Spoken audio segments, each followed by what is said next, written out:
ശബരിമല സ്വർണ്ണക്കൊള്ളയിൽ ഹൈക്കോടതിയിൽ ഇടക്കാല റിപ്പോർട്ട് നൽകിയ ശേഷം തുടർ നീക്കമെന്ന നിലപാടിൽ പ്രത്യേക അന്വേഷണ സംഘം എത്തി. തിരുവിതാംകൂർ ദേവസ്വം ബോർഡ് മുൻ പ്രസിഡന്റ് പത്മകുമാർ ഉൾപ്പെടെയുള്ള പ്രതികളെ വീണ്ടും കസ്റ്റഡിയിൽ വാങ്ങുന്നത് അതിനുശേഷം തീരുമാനിക്കുമെന്നാണ് ഇപ്പോൾ ലഭിക്കുന്ന വിവരം. ഉമേഷ് ബാലകൃഷ്ണൻ തിരുവനന്തപുരത്ത് വിവരങ്ങളുമായി ചേരുന്നു. പറയൂ ഉമേഷ്.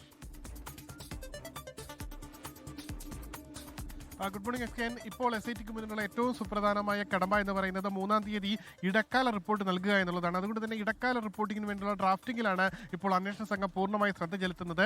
പത്മകുമാറിനെ വീണ്ടും കസ്റ്റഡിയിൽ വാങ്ങുന്നത് അടക്കമുള്ള വിഷയങ്ങൾ ഈ റിപ്പോർട്ട് നൽകിയ ശേഷം കോടതിയിൽ നിന്ന് ഏതെങ്കിലും രീതിയിലുള്ള ഇടപെടലുകളോ മറ്റ് നിർദ്ദേശങ്ങളോ ഉണ്ടാകുമോ എന്നതുകൂടി അറിഞ്ഞ ശേഷം മാത്രമേ ഉണ്ടാവുകയുള്ളൂ. എന്തായാലും കേസിൽ ഏറ്റവും നിർണായകമാകാൻ പോകുന്നത് ഈ സ്വർണ്ണ പാളിയും ഇതുമായി ബന്ധപ്പെട്ട് ശേഖരിച്ച സാമ്പിളും അതിൻ്റെ പരിശോധനാ ഫലമാണ്. ആ പരിശോധനാ ഫലം VSS നേരിട്ട് കോടതിയിലായിരിക്കും നൽകുക. പക്ഷേ ഈ പരിശോധനാ ഫലം തുടർ അന്വേഷണത്തിൽ ഏറ്റവും നിർണായകമാകും. ഇതിൽ മുൻ സെക്രട്ടറി ജയശ്രീ അടക്കമുള്ളവരുടെ അറസ്റ്റ് കോടതി തടഞ്ഞിട്ടുണ്ട്.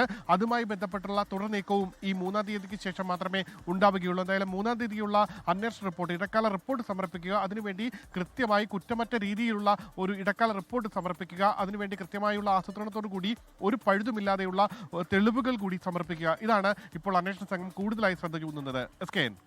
ലോകത്തെവിടെയായാലും ഏത് സമയത്തും 24 വാർത്തകളും ഓഗ്മെന്റഡ് റിയാലിറ്റി പാക്കേജുകളും എക്സ്പ്ലെയിനറുകളും വിശദമായി കാണാൻ ഞങ്ങളുടെ യൂട്യൂബ് ചാനൽ നിങ്ങൾക്ക് സബ്സ്ക്രൈബ് ചെയ്യാം.